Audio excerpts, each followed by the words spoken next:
vitu vitatu vya mtu usiguse mwanadamu wewe.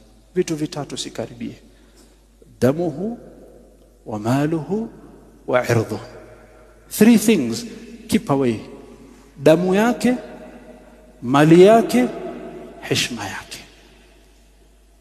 Heshima, usimharibie mtu jina na kumzuilia na kumsingizia na kumpakizia. Mal, usikaribia anachokimiliki illa kwa ruhusa yake. Damu, usimpige wala usimuue.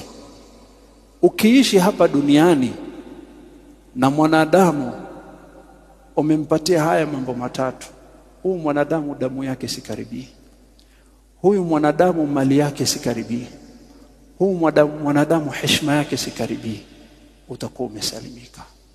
Lakini ukimkosea heshima, hata kama ni kwa maneno, you will pay the price duniani na akhera.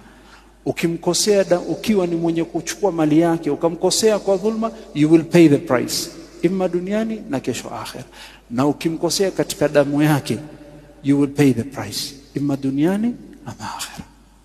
Na yote ukiangalia, ulama wanasema ndio maana tukatazwa tusimkosee mtu heshima. Hata kumsengenya mtu usimtaje kwa ubaya. Ikiwa wewe mtu humsengenyi, kwa hakika mali yake hutakaribia na damu yake hutakaribia, kwa sababu hata kumsema kwa ubaya hutaki. Lakini ukimsengenya na kumpakizia na kumzuilia, mali yake ukachukua, then the next iliyobakia ni damu yake kumwaga. Lakini tukianza kuchunga heshima, tukachunga mali, damu pia tutachunga.